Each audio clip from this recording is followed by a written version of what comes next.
Namaste world. So here I am gonna try to keep you guys updated on everything that's going on.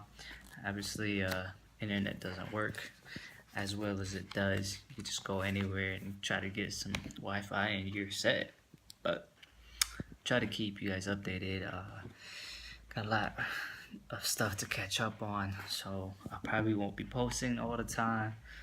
But I definitely will be posting, so just keep up with the page and you know see what's going on. Now, as you guys know, I made it safely to Marcala, my final destination. I'm here, but I'm gonna tell you guys stuff that happened between that. There's a lot of stuff, so here we go. I might be talking a lot, but story times, I guess, because there's more stories time. Anyways, we'll figure that out later. That's not important. I hope. Let's start from the beginning. I left Detroit around, well, I was supposed to be on the airplane around 3:30. That did not work well. Left around 4:50. So it was late. It was delayed. I got to Philly, and that was delayed. So we were just running behind. The 3 hour delay that I was supposed to have in Fort Lauderdale, Washington, in Florida, did not go as planned. So BK, we're gonna have to catch up some other time, but I appreciate you waiting.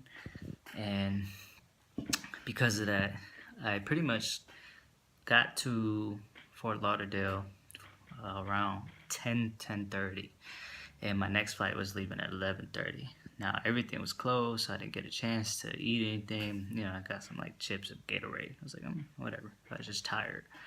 Now get to Honduras around maybe 1:30. My uncle's there waiting for one of my uncles, Theo Marlon. He's waiting for me, and so he picks me up. He takes me to go get some food. We go to this 24/7 hour spot and a gas station, get some food.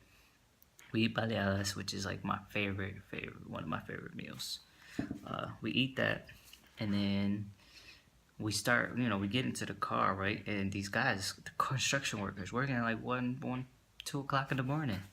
And so they point to the car and they're like, your tire's flat. And I'm like, all right, cool, thanks. So then I go talk to my uncle and I'm like, hey, your tire's flat. He's like, oh, yeah, I know, it's fine. I'll drive into the morning. I don't care. I'm like, it's flat, like, bro, like, okay, whatever. So we head up to the gas station, we make a right, and we go, we don't even go far. And then I just see sirens, and I'm like, bro, like, come on, like, adventure after adventure, I appreciate it, but like, not this kind. So here I am, get stopped by the police. Not even an hour into me being in Honduras.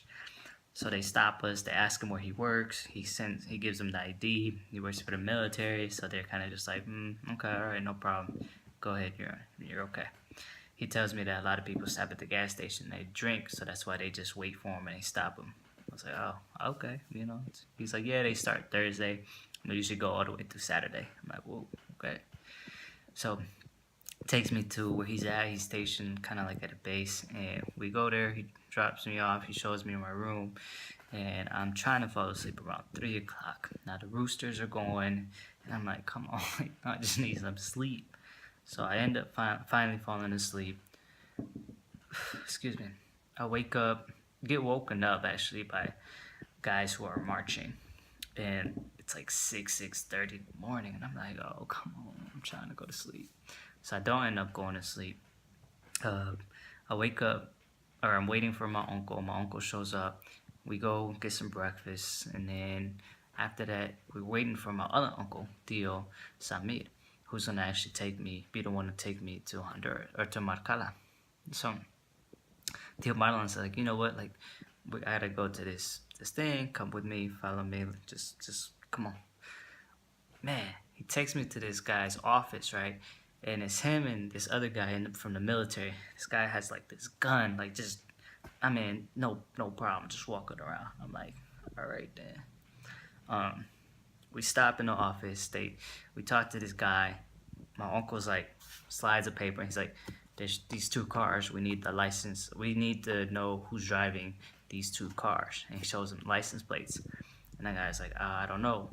I can take a look at it, see if someone else can try to find that. He's like, yeah, just trying to see who's the good guy, who's the bad guy. We're trying to figure that out. And I'm like, what? So now we're in an investigation because my uncle's part of that. He does investigation for the military. So I'm like, this is dope. We're about to catch somebody. I'm excited. I'm geeked. Man, the guy's like, I don't know, but you know what? We'll call you around like 1 o'clock and we'll let you know if we know who's driving those. I'm like, man, come on. Like, this would have been dope. This would have been a cool story. So we end up leaving. We meet up with my other uncle, Tio Samir. And we get a washer machine that's going to one of my aunts, put it on his truck, and then we start heading out. Now, Tio Samir, he delivers medicine to vets, and to pet supply stores and stuff like that. So he's working. And I've gone with him before for about a week, long time ago, and we did the same thing. We went, delivered the medicine, dropped it off, and kind of just did that for a whole week. So I already knew that's kind of what was gonna happen. We go to the same spots actually, so that was kind of cool because I was like, oh, I remember some of these places. Now, Tio Samir does that all day. We do that till about 2 o'clock. We grab lunch and then we start heading out. Now it's about 3-4 hour drive to go to Marcala. So we get to Marcala around 6:30.